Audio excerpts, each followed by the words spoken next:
buscando hacer fortuna, como emigrante me fui a otras tierras. Y entre las mozas una quedó llorando por mi querer. Vuélvete al caserío, no llores más, mujer, que en unos pocos años muy rico me de hacer. Y si me esperas lo que tú quieras, de mí conseguirás, maite mía, maite mía. Ay, ay, no. Buenas noches, amigos de la Resistencia Stream. Hoy tenemos un programa de lujo con dos superestrellas de este equipo. Vamos a presentar a el licenciado Juan Shane, periodista en Estados Unidos, podcaster, comunicador para medios y gran amigo de la Resistencia Stream. Excelente ser humano y con una calidad humana muy especial.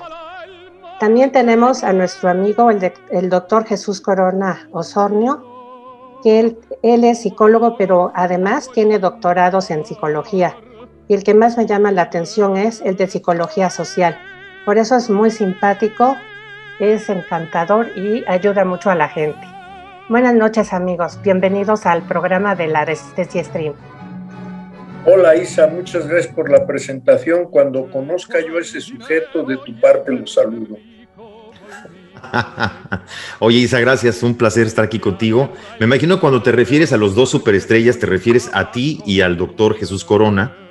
Yo aquí solamente estoy, digamos que como parte del equipo, como me mandaron de la banca, digamos, a cubrir aquí un poco la noticia de este acontecimiento, pero siempre es bueno estar en este espacio con ustedes y qué mejor que estar esta noche con un par de personas entrañables, amigos y gente a la que admiro. Gracias por la invitación.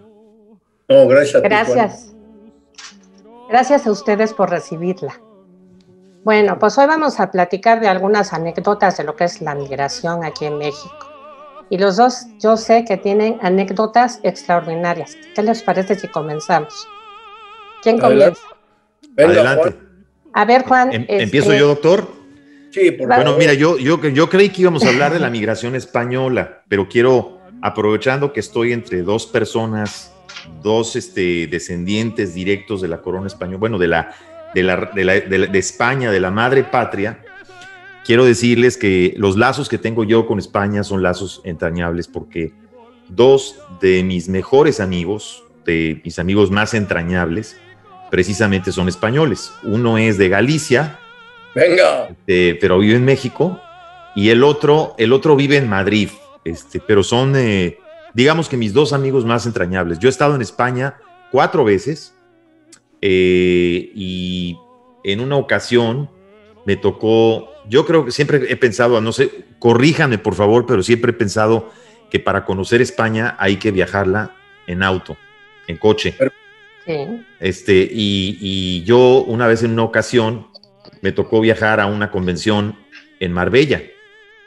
Estuve en Puerto Banús y de Puerto Banús me tocó salir desde Puerto Banús me tocó rentar un auto y me tocó irme manejando. Obviamente, pues agarré toda esa ruta, doctor Isa, en la parte de Andalucía, pasando por Granada, pasando por Córdoba. Me tocó la Feria de Córdoba, por cierto, donde les cuento que me puse una borrachera de aquellas en la Feria de Córdoba, donde, bueno, yo no me acuerdo con cuánta gente platiqué, pero creo que pocas veces me la he pasado tan bien en la vida. De ahí me acuerdo que me fui todo manejando hasta Sevilla, y luego de Sevilla tomé un tren a Madrid, y estuve en Madrid por ahí otra semanita más. Pero lo que se me hace entrañable de España es lo abierta que es la gente, lo cariñosa que es la gente, lo bien que se come, porque se come increíblemente bien. Y lo que me impresionó mucho, Isa y doctor Corona, es la influencia obviamente la influencia árabe que existe, sobre todo cuando me tocó conocer esos lugares como la Mezquita, ahí en Córdoba, y la Alhambra en Granada. Qué lugares tan maravillosos.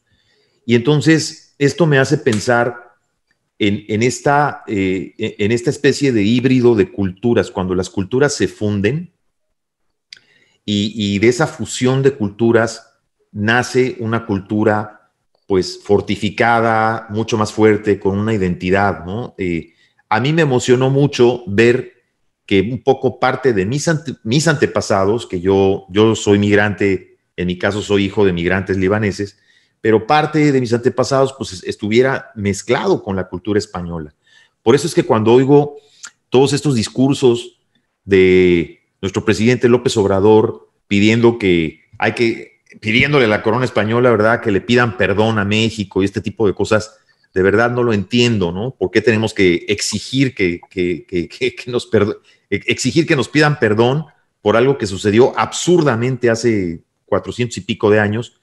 Es absolutamente absurdo y ridículo cuando está fundida esta cultura, la cultura española con la cultura indígena, con la cultura azteca. Acaban de descubrir, no sé si ustedes saben, pero acaban de descubrir ahí en México, en el centro de la Ciudad de México, debajo del edificio del Monte de Piedad, descubren el Palacio de Atzayácatl, ¿verdad? Y este Palacio de Atzayácatl, que era el padre de Moctezuma, junto al Palacio de Atzayácatl estaba la residencia de Hernán Cortés. Entonces, si hay una fusión de culturas, ¿por qué negarla? ¿Por qué criticarla? Yo siempre he pensado que una sola cultura y una sola cultura por sí sola, digamos, que no sale al frente. La migración generalmente, no nada más en México, la migración en muchísimos países lo que hace es fortificar ese país económicamente en una identidad. Yo personalmente ahorita vivo en un país que es Estados Unidos, donde pues prácticamente yo les diría que el 100% de la gente que vive en este país, me atrevería a decir el 99.5%, pues es migrante. Entonces la migración es un fenómeno mundial que siempre viene a fortificar, a darle identidad a los países. Es esa fuerza de trabajo que llega a un país donde llega gente trabajadora. Sí, efectivamente hay migración que no contribuye, pero en su mayoría la migración siempre contribuye. Y en el caso de México, yo sí quiero reconocer, y aprovechando que hablamos de este tema, pues tenemos una migración de gente propiamente, obviamente, de España, pero también hay una migración de gente de Israel, o sea, de judíos. Hay una colonia judía increíblemente trabajadora, una colonia árabe. En fin, hay colonias, y esta migración ha venido a fortificar México, a traerle gente trabajadora. La comunidad libanesa, que es de la que soy descendiente. Ha aportado a México. Lo que se ha aportado a México, doctor. Y ahí tengo un par de anécdotas hablando de la colonia libanesa que ya les contaré más adelante en el programa. Fíjate que si me lo permite, Sisa, rápidamente. Ahí está, Sisa. Sí, aquí estoy. Isabel. Hola. Isabel, quiéreme, Isabel, quiéreme. Fíjate que estaban, pues hombre, ¿por qué el origen de mi acento? Que yo donde nací, yo nací el 22 de marzo de 1962 en Galicia, en Pontevedra, Galicia, España. Y es una anécdota cagadísima porque mi padre, que en paz descanse, fue muy pícaro, mexicano, sobrino de un ex funcionario público que no quiere Andrés Manuel, pero que trajo el metro por primera vez a México, ya no digo más. Y entonces resulta que mi papá, pues consentido de su pariente, pues era un político junior, era un político tremendo, y entonces andaba de pícaro, conoce a mi madre acá en México, tienen un romance tórrido, enérgico, energetizante, fabuloso, nada más que a mi padre se le olvidó un pequeño detalle, que ahora cuento. Mi madre le anuncia que está embarazada, que tiene 3 meses y medio de embarazo, mi padre feliz, ay, voy a ser papá con una gachupincita, le decía a mi papá. Y entonces la gallega, de carácter tremendo, abre un día el periódico leyendo, no digo nombres para que no se ofenda Excelsior, y ve en la página de Excelsior Palo, cabrón, a mi padre con su esposa inaugurando un kinder a nombre del regente Alfonso Corona del Rosal.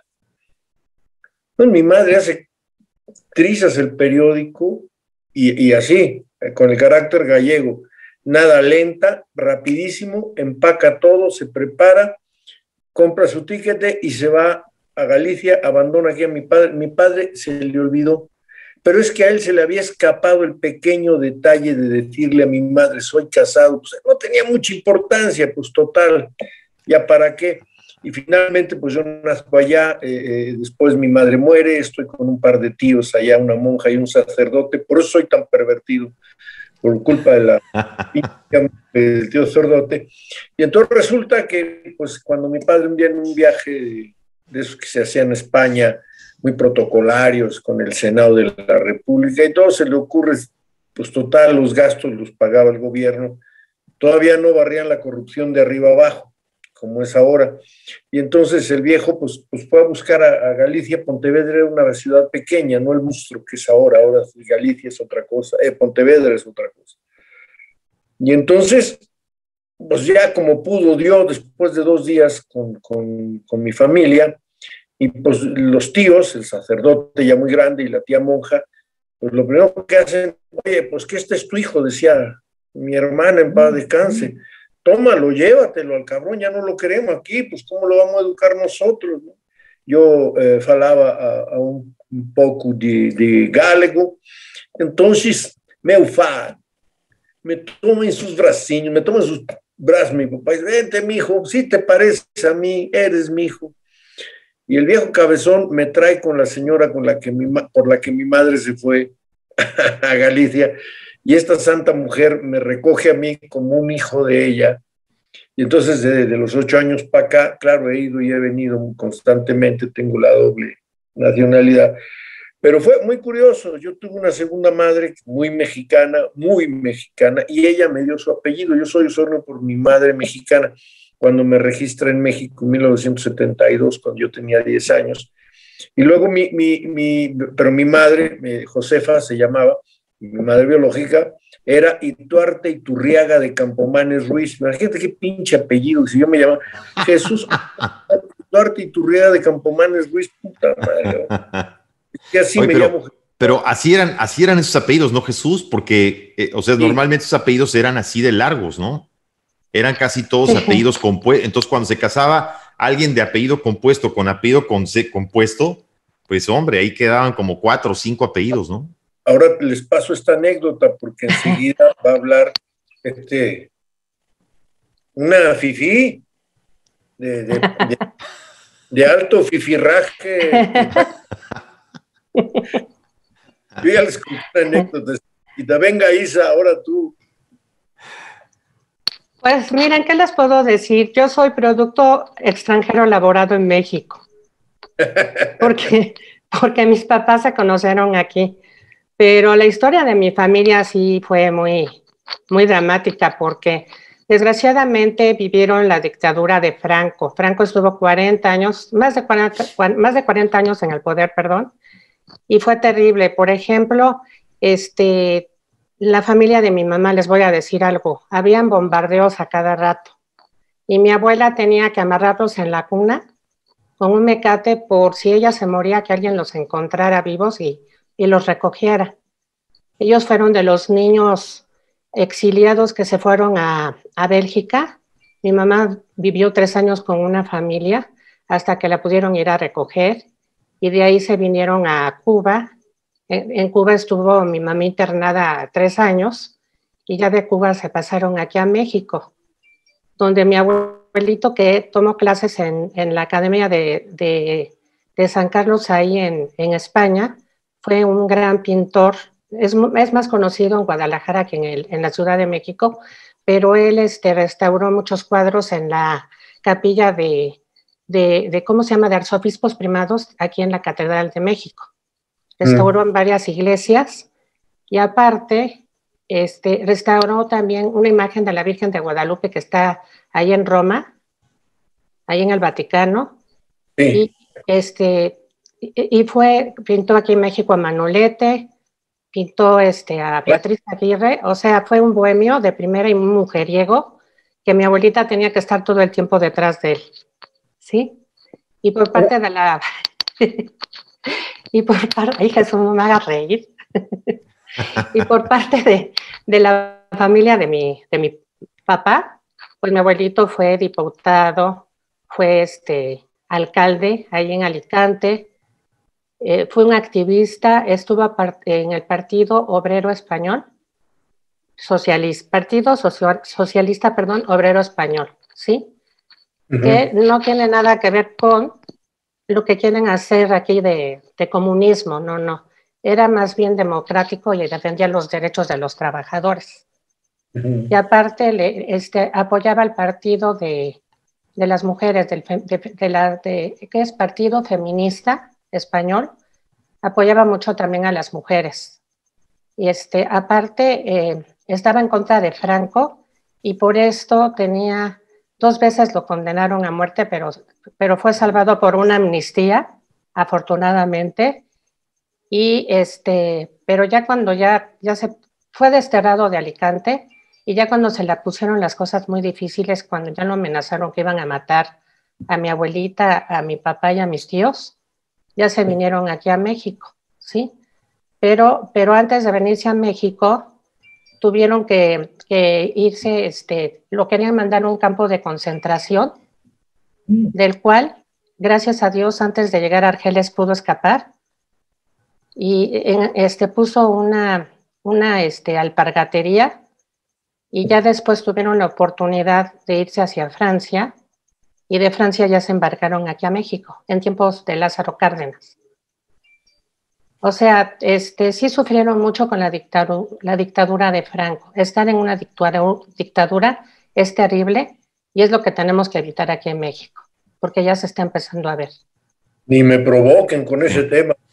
No, por eso te digo que si le damos tantita cuerda al doctor Corona, olvídate, Misa. Este programa se va a poner... Necesitamos 2 horas de programa porque las vale. Sí, las vale. Sí. El presidente mexicano Lázaro Cárdenas se ofreció a acoger inmediatamente a todos los españoles refugiados en Francia y en agosto de 1940 firmó un acuerdo con las autoridades de Vichy, garantizando la subsistencia de los que no tenían recursos hasta el momento de su emigración, corriendo también con los gastos del transporte marítimo. Sin embargo, las autoridades franquistas hicieron todo lo posible por impedirlo. El ministro de Asuntos Exteriores, Serrano Suñer, viajó a Alemania para recabar ayuda en la persecución y exterminio de los exiliados. La España falangista de Franco trae al Führer del pueblo alemán su cariño y su amistad, y su lealtad de ayer, de hoy y de siempre. Sí. Oye, Juan, Isa, ya saben ustedes que los gallegos tienen fama de testarudos, de brutos, de necios, pero resulta que hace muchos años eran los dueños de la costera de Tlalpan. Sí. Así le decían Tlalpan, Isa, la costera, porque había muchos hoteles frente a las playas del metro. Y ya ven que esta lancha cayó en el metro Oceanía, ¿no? Por cierto, pudo haber encallado en una playa fifí de metro fifí en División del Norte, en Universidad donde está, bueno, en fin, no digo más. Miren, la migración de España a México se compone de personajes como los que nos pinta Isa, de los personajes que llegaron en aquel barco a México, que venían de España huyendo del franquismo, que Lázaro Cárdenas los acogió y que nos han aportado tanto. Crearon el Colegio de México, nada más, en una de tantas, el Colmex, que le aportaron a la música, a la poesía, a la escritura. Decía el maestro Octavio Paz, hoy tan defenestrado porque el maltrato que le dio a Elenita Garro, y que sí se lo merecía el pinche Octavio, la descalificación. Decía Octavio, el que tenga tantito de madre, tendrá tantito de español. Lo decía así, porque pues él también era descendiente de españoles que llegaron antes que llegaron mucho antes de los 30 en el barco aquel famoso de la acogida que dio Lázaro Cárdenas. Entonces, la migración española a México ha sido constante, ha sido un ir y venir a través de las décadas. Lo que decía Juan Shein me parece extraordinario, ¿no? ¿Cómo se pone este señor de manera estúpida a exigirle a España que nos ofrezcan una disculpa? Sí, absolutamente. Que nos vengan a decir al estilo de Franco: compatriotas, les habla su generalísimo Franco. Mexicanos, os pido perdón. ¡Ta madre! Eso nunca va a suceder. Absurdo. Está puse de pie. Don Felipe VI, hombre, ¿qué coños van a dar? Eso fue hace 500 años cuando... Sí, totalmente absurdo. No había ni la mexicanidad que hoy tenemos. La contradicción más grande es que un señor que exige que España le pida perdón a México, no le pida perdón a México, le dé... Sí, le pida perdón a que México... Sí, le pida perdón, claro. Que los españoles, perdonemos a los españoles, se le olvida, yo diría como Francisco Fuentes Mares, aquel gran historiador mexicano, tan lúcido, que decía: de aquí sáquenme la sangre indígena y de aquí sáquenme la sangre española. Así es. Eso es lo que somos, eso es lo que somos. Entonces, estar peleando por esas cosas, pues no. Es como dirían dos gallegos, ¿no? Oye, tú, Manolo, ¿qué pasa, Perico? Decime. Oye, Manolo, ¿y ya sabes lo que ha pasado con Juan Shein? ¿Qué ha pasado con Juan Shein, tú? Que salió con una tal Isabel Cañizar en un programa. ¿Y qué programa, tú? Pues que estaban hablando de nosotros, los españoles, mierda. Los gallegos se tiene fama de muchas cosas, pero eran dueños de la mitad de la costera de Tlalpan, decía yo, y me desvié, y eran dueños del 80% de las panaderías de este país. O sea, solo la migración gallega le ha aportado al Producto Interno Bruto cantidades ingentes de dinero. ¿Tú, Isa, tu migración es de Alicante? Sí, mi papá viene de mi familia paterna. Antonio Cañizares Penalba era mi abuelo, vienen de Alicante. Uh-huh. Y Francisco Molina vienen de lo que es Asturias y lo que es Madrid. Anda, tú, Asturias. Pongo de... Pero es que ve, o sea, y salvo aquellos mexicanos que aún conservan en las etnias mexicanas su origen totalmente o quizás totalmente indígena, pero la gran mayoría estamos como Isa, como yo, como Juan Shein, que es migración libanesa. Cómo adoro yo la comida libanesa. Yo también, ¿eh? Digo, porque cómo preparan comilonas tremendas, mi querido Juan. Imagínate. Pero fíjate que es curioso, porque a mí me tocó ser hijo de migrantes, pero al mismo tiempo me tocó ser migrante, ¿no? Sí. En otros países. Yo tengo fuera de México, Jesús, no sé si lo he platicado contigo, pero la verdad es que yo tengo fuera de México desde el 95. Uh-huh. Yo salí de México en aquella época, ¿te acuerdas? Por aquel famoso error de diciembre. Sí, claro. Que todos recordamos, que me obligó a buscar oportunidades y ver suerte en otro país. Yo inicialmente me fui a Chile, a vivir a Chile. Estuve en Sudamérica casi 6-7 años y luego me vine a Estados Unidos, pero primero emigré al sur del continente. Y a mí, fíjate que cuando estaba en Chile, obviamente no podía yo viajar tan seguido a México a ver a mi familia y demás. Y hubo momentos en los que yo me sentía tan solo, porque sí siente uno esa soledad cuando emigras. Y yo le preguntaba a mi papá, y siempre me decía mi papá, imagínate lo que sintió tu abuelo. Imagínate, siempre me decía, me ponía el ejemplo de mi abuelo.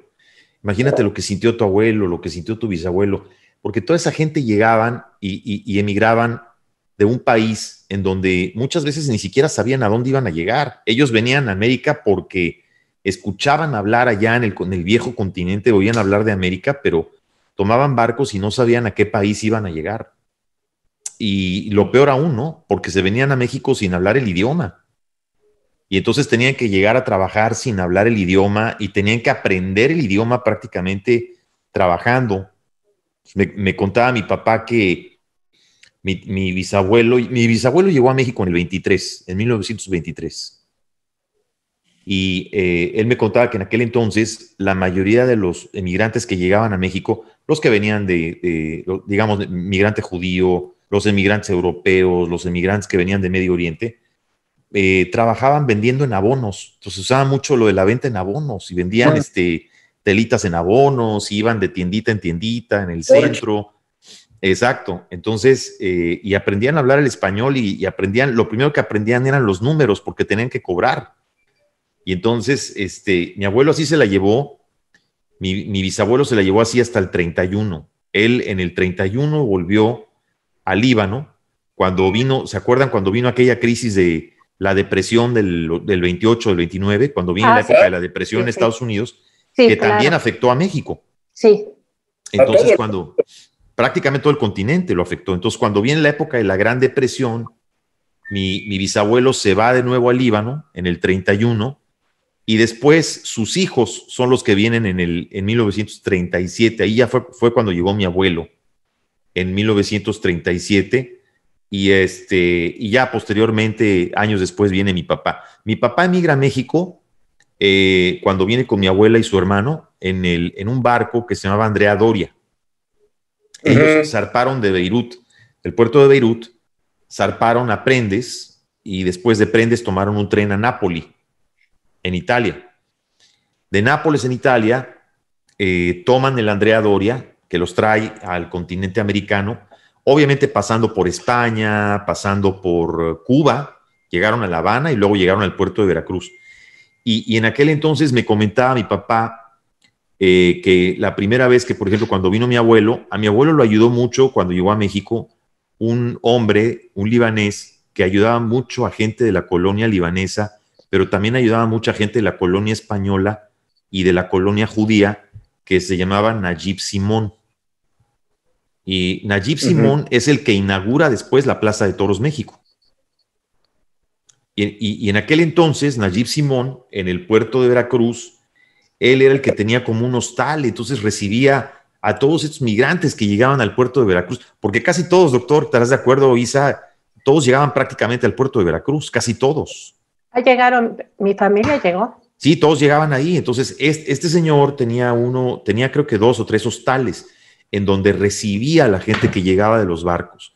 Les daba cobijo, les daba una habitación, les daba un baño, les daba comida, los ayudaba con comida, les daba ayuda y les conseguía facilidades o pasajes para que se fueran a la capital. Pero él era prácticamente el que ayudó a mucha gente, no solo de la comunidad libanesa, sino de otras comunidades. Y entonces me contó mi papá que cuando llegaron a México, llegaron al puerto de Veracruz, pues obviamente, bueno, ellos cuando llegaron ya tenían familia establecida en México. Pero cuando vino mi abuelo, pues mi abuelo prácticamente no conocía a nadie, él se tuvo que abrir paso solo. Ese viaje que hacen mi papá y su hermano cuando llegan a México en el Andrea Doria fue precisamente es el último viaje que este barco hace a América, porque en el siguiente viaje fue cuando se hunde ese barco en las aguas norteamericanas, cerca de Nantucket, de Massachusetts. Ese fue el último viaje que hizo el Andrea Doria. El siguiente viaje fue cuando prácticamente naufragó. Entonces son anécdotas que los padres te cuentan y que a veces te emocionan y te pones a pensar. Esto de cuando yo vivía, por ejemplo, solo en Chile, decía, bueno, si así me siento yo, pues me comparo cómo se sentía mi padre o cómo se sentía mi abuelo. Y son cosas que como migrante te inspiran. Mi padre siempre me ha dicho, bendice y besa el suelo que te da de comer. El suelo a donde tú llegas que te da de comer, que te da de cobijo. Mi padre dice, yo eso hice cuando llegué a México. Yo bendije el suelo y me siento mexicano, soy mexicano, me dice mi papá. Claro, una vida entera pues no cabe en una maleta. Uno nunca deja ese cariño que siente por su tierra y sus antepasados. Donde yo por mí, pues soy hijo de migrantes, pero soy mexicano, soy nacido en México. Entonces, por más que esté en Estados Unidos o por más que viva en Chile, pues me llevo a México en la maleta y me llevo a México en el corazón y traigo a México en el alma todo el tiempo. Pero sí hay que agradecer el piso, el suelo, que nos abre la puerta y que nos da de comer. Fíjate que estaba recordando ahorita, no sé, Isa, si tú recuerdes, Juan, ustedes son mucho más jóvenes que yo, ustedes son unos chicuelos quinceañeros. Ay, no. Una película donde un grande de la música y del cine, factor, compositor, don Joaquín Pardavé. Sí. Claro. Interpreta al hermano Jalil. Sí. Qué cosa. Yo he visto abuelos, tengo amigos en la comunidad libanesa. He visto abuelos llorar, no porque se reflejen en la forma de hablar del hermano Jalel, sino porque recuerdan cómo iban, lo que tú decías, ¿no? Con sus maletas, con telas, con colchas, y pues ahí en el centro histórico a vender e intercambiar, y se la pasaban muy mal. Y entonces, cuando de repente empieza a haber ya una gran comunidad, donde se conforma una comunidad, estamos hablando de los 60, posterior, en los 60, una gran comunidad libanesa, se consolida la comunidad hispana en México, la comunidad española en México, se consolida también en crecimiento la gran comunidad israelita en México, y también se consolida los de origen árabe. Sí. Mis hermanos, muy cabrones, digo, que son muy... Pero fíjate, Jesús, lo que estás diciendo, fíjate cómo se consolida, cómo se fusiona una comunidad en donde de pronto te pones a ver todos estos personajes que se vuelven nuestros. Así es. Tú cuando piensas en Antonio Badú o piensas en Mauricio Garcés, pues no piensas en ellos como libaneses, piensas en ellos como la historia de parte del cine mexicano, son parte de la historia de México, son parte de la historia contemporánea del entretenimiento de México. Uno no piensa en Mauricio Garcés como el libanés o en Antonio Badú, no. Es esa fusión de colores, ¿no? Donde hay el mismo Joaquín Pardavé, ¿no? Entonces, es esa fusión de matices, de colores, de razas, las que forman la identidad de un país y de lo que hoy somos como país, que somos México, ¿no? Y te voy a decir, mi abuelo, Mauricio Garcés, el Mivi, Morris Garcés, arroz, chiquitas, las traigo muertas. Gracias. Oye, Isa, yo no estoy conduciendo, pero te quiero preguntar algo, ¿no? Bueno, antes los invitados pueden hacer lo que quieran, ¿eh? Yo les doy libre albedrío. O sea que aquí es plática de café. Aquí es plática de café, claro que sí. Perfecto. Plática de cuates. Les cuento que cuando aquí en México no me querían porque yo era el pinche gachupín. Y en España yo era el pinche indio. Bueno, allá no me decían pinche, pero me decían indio. Y otras cosas peores. Y entonces yo no encajaba. He sufrido mucho porque yo ni he sido español ni he sido mexicano. Y si me pongo pues entonces, ¿qué soy? ¿Un ser inexistente o qué? Mis amigos españoles me consideraban mexicano. Y mis amigos mexicanos me consideraban español. Y yo me consideraba gallego. Entonces, como no encajaba en ninguna comunidad, me volví Zeus. Y entonces... No, hombre, el ciudadano mundial, Jesús, ciudadano mundial. Oye, pero una pregunta, aprovechando que los dos son de origen español, yo sí quisiera hacerles una pregunta, si me permiten. A ver si ustedes me la pueden resolver. ¿Por qué el himno de España no tiene letra? ¿Cuál es la razón? ¿Cuál es digamos, la historia detrás de esto? Porque yo de repente me fijaba, ¿no? En los mundiales de fútbol, cuando tocan el himno de España, pues todo el mundo tarareaba el himno de España. Pero había una controversia ahí con la letra. Creo que hasta donde sé, tuvo letra, corrígeme, doctor o Isa. Después creo que esa letra se la quitaron. ¿Por qué no tiene letra actualmente o por qué se quedó sin letra? Supe que tenía letra gallega. Y ustedes saben que el gallego es muy difícil. Y yo creo que por esa razón se toca, se escucha la pura música. ¿No es así, Jesús? Mira, hay una anécdota que cuentan de efectivamente el origen gallego de la letra del himno. Así es. Entonces, bueno, pues estaba muy difícil para que todas las comunidades, las comunidades españolas pudieran. El andaluz no iba a cantar en gallego. El valenciano, pues tiene su propia lengua, no iba a cantar en gallego. Había una controversia tremenda. Yo conozco que fue el generalísimo Franco el que dijo, pues evitémonos problemas. Franco era muy pragmático, era un dictador. Que se quede la pura música. Así es. Franco era un dictador de mierda, ¿no? Con una sonrisa en los labios mandaba a matar gente y le importaba un cacahuate, él seguía comiendo como si nada. Pues al poeta que mandó a matar toreándolo. Así es. A Machado. A Machado. A Machado, ¿verdad? Sí, cierto. Sí. Lo mandó a torear y así lo mataron. Así es. No tenía madre, o sea, Franco era un hijo de la Santa Inquisición. Franco era un hijo de la Santa Inquisición, pero bueno, ahora en México hay una bola de descerebrados, de discapacitados mentales que quieren que su majestad, el peje primero, con todo y su penacho de Moctezuma, se convierta en dictador, ¿no?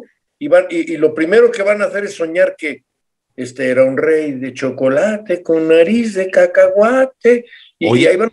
Pero, doctor, ¿te has fijado en esto que dicen que... Termino de contarte la Sí. Por favor, sí. Por favor. Hiperactividad, ¿y cómo se llamaba la otra madre? El trastorno por déficit de atención con hiperactividad. Bueno, entonces resulta que lo que yo sé es que el generalísimo dijo, pues vamos a evitarnos problemas y que se quite la letra en gallego. Y entonces hubo alguien que le sugirió pues que convocara a que se hiciera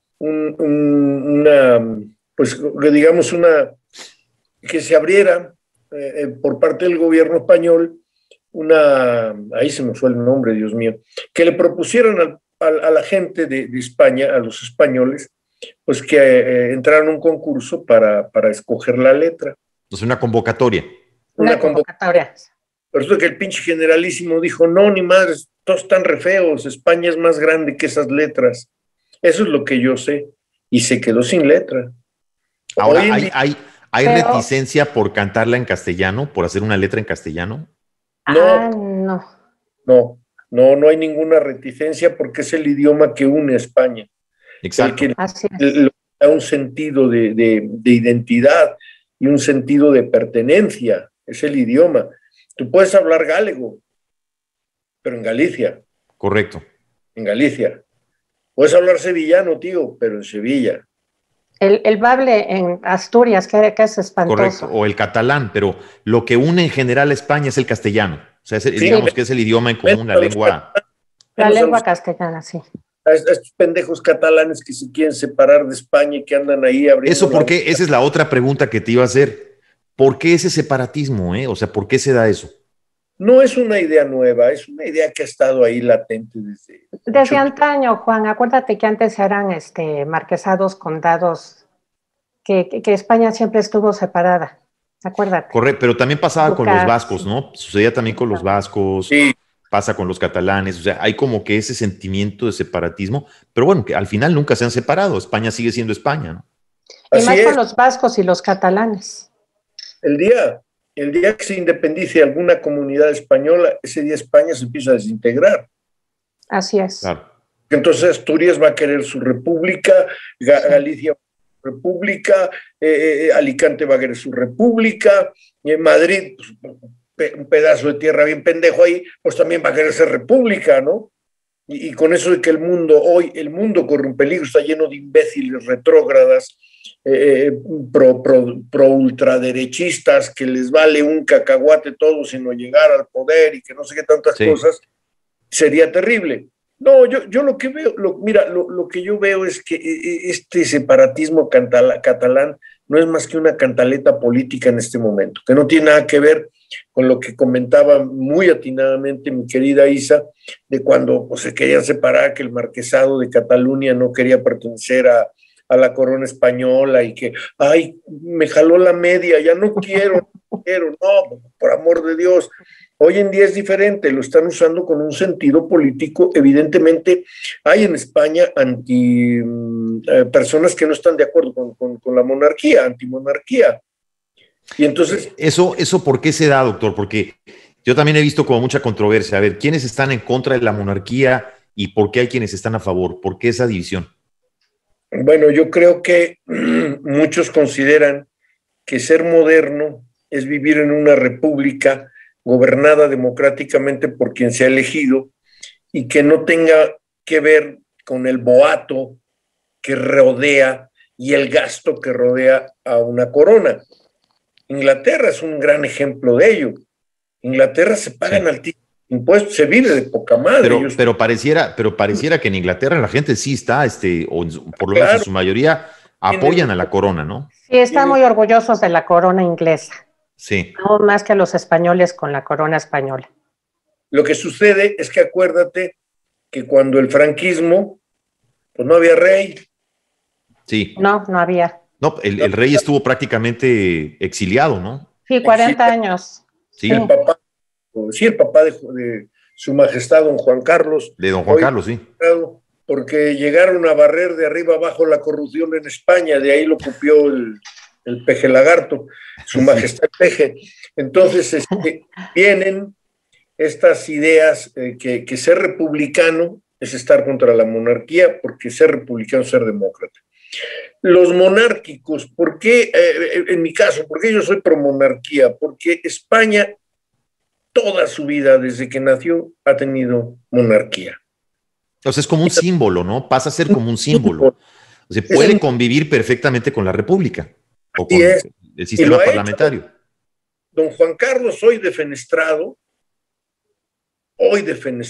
por su corrupción, aportó muchísimo a la democracia española. Sin la corona no se hubiese dado lo que se dio con Adolfo Suárez, posteriormente con don Felipe González, a quien yo considero fue uno de los mejores presidentes de España. Felipe González está catalogado como uno de los mejores políticos del siglo XX. Así es.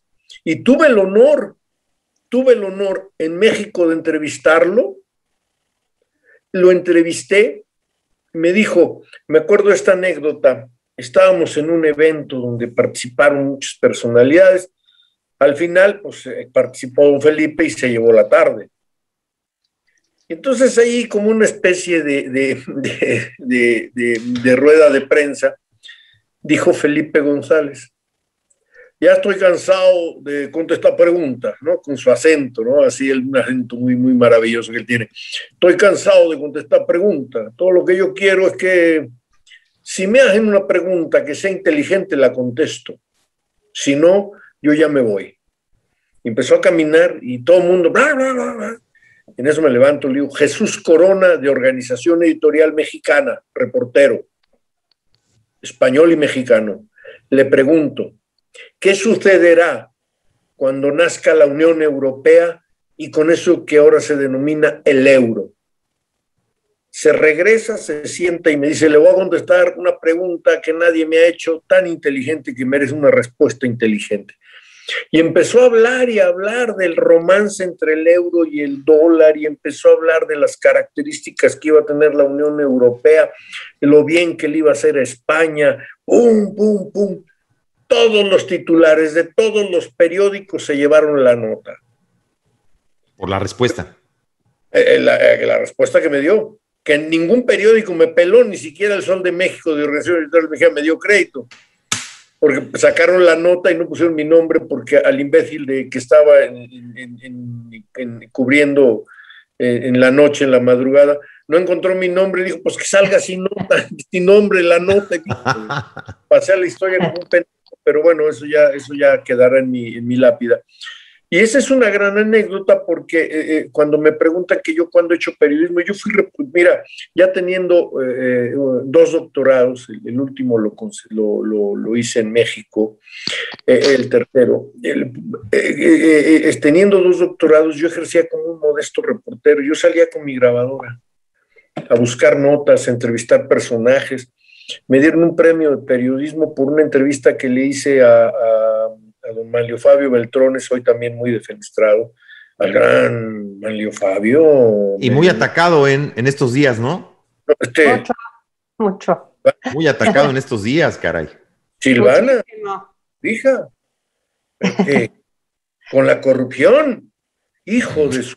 No, pero si no hay corrupción, No, ya no. Y ya no, acabaron con ella. ya se acabó. ¿Ya? Les voy a contar una anécdota de un miembro del Sindicato de Trabajadores del Seguro Social que a un amigo mío se le acercó y le dijo, oye, si me tienes para dentro de 8 días 40,000 pesos, te consigo una plaza de base en el Instituto Mexicano del Seguro Social. Él es médico, como médico. No te preocupes, no vas a trabajar, nada más vas a cobrar, pero sí tus cuotas al Seguro Social, al sindicato, ¿no? A mí me das, si quieres te la pongo fácil, dame 20,000 ahorita y 20,000 en 8 días. No sé si mi amigo lo hizo, ¿no? Yo lo veo muy contento, a lo mejor lo hizo. No voy a dar nombres para no ofender a mi amigo Carlos. No, no es cierto. No, es para despistar. Pero imagínate, ¿cómo se atreven a decir que se acabó la corrupción? O sea, es una vacilada, es lo que yo decía hoy cuando me preguntaban qué opinaba del informe de Andrés Manuel. ¿Informe de qué?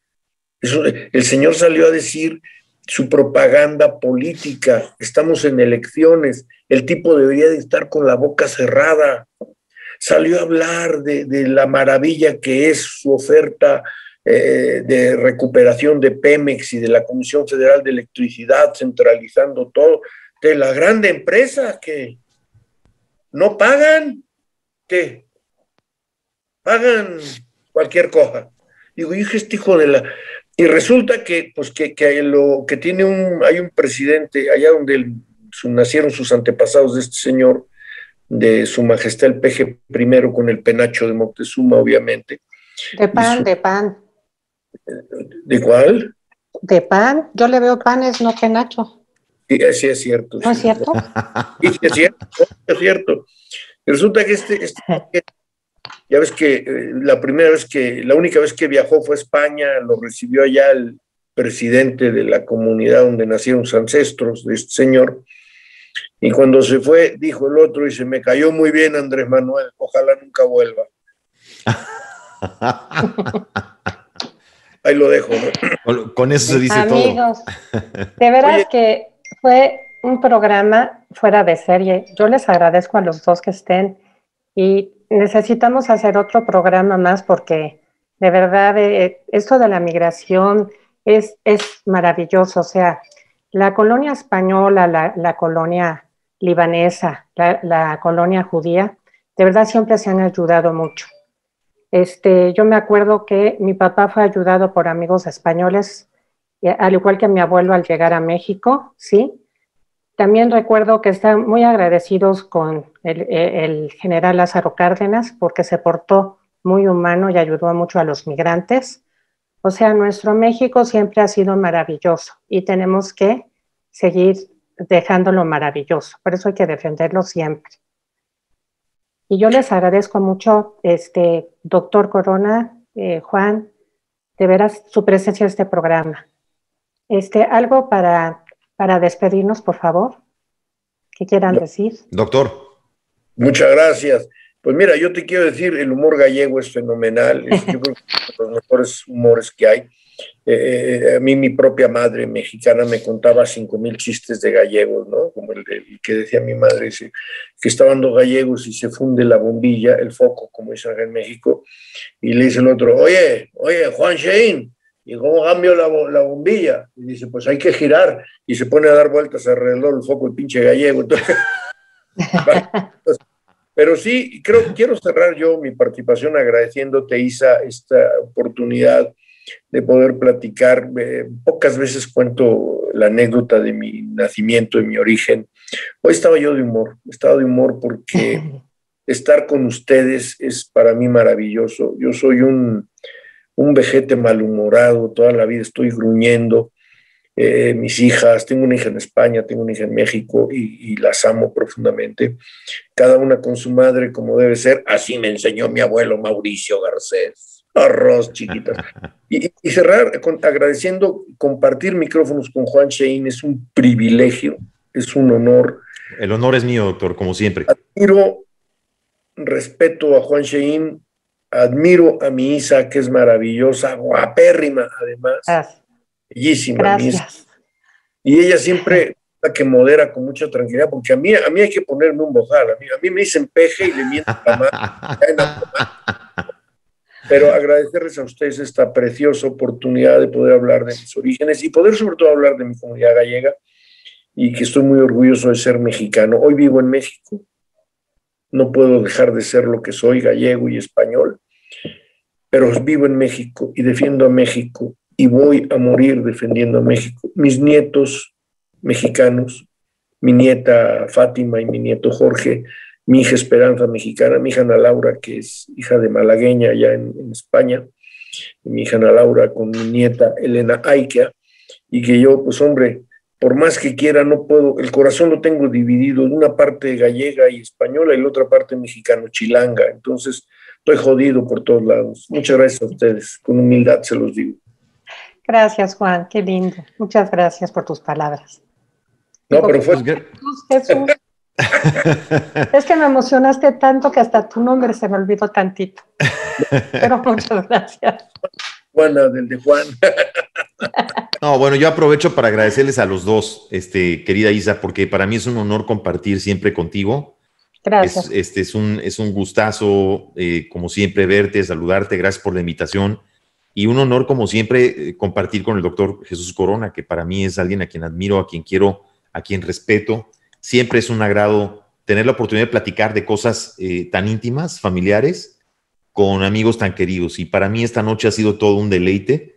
Y yo nada más para despedirme, solamente quiero compartirles una frase que siempre me ha dicho mi papá, que a mí siempre me llama mucho la atención cuando pienso en migrantes, ¿no? Hay lugares donde uno se queda y hay lugares que se quedan con uno. Y México es el lugar que se queda con uno. Es algo que uno lleva indistintamente en el país donde uno esté. Así que México se queda con uno. Gracias y mi cariño y mi respeto a ustedes dos. Oye, por cierto, vamos al acento, porque tengo pendiente una entrevista con la queridísima, la enorme Isabel Cañizares y la queridísima y enorme Tere Lagos. Así es. Claro, con mucho gusto, mi querido Jesús, con mucho gusto. Y colaboraciones de Juan Shein. Lo invitamos. Con todo el gusto. Muchas gracias. Pues, muchas gracias, mi querido doctor Corona. Un privilegio platicar contigo, de verdad. Me encantó recordar los orígenes de mis padres, ¿sí? A quienes amo tanto, aunque ya no están conmigo, pero son ángeles que me cuidan desde el cielo, al igual que a mi hermana, que en paz descanse. También, Juan, muchas gracias por estar aquí. Gracias, querida Isa. Un gran amigo de la Resistencia Stream. Y mando a saludar al general Pólvora, Dixit, y también mando a saludar a mi amiga Tere Lagos y a todo el equipo de la Resistencia Stream. Gracias a todos por poner atención a este programa y que pasen muy buenas noches. Y recuerden, la resistencia está en sus manos. Gracias.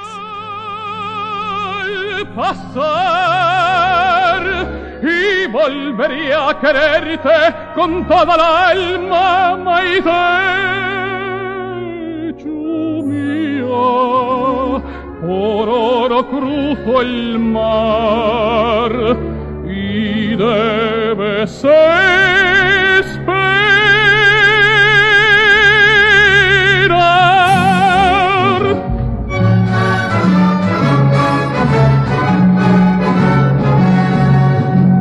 Luché por el dinero y al verme rico volví por ella. Salté a tierra el primero porque soñaba con su querer.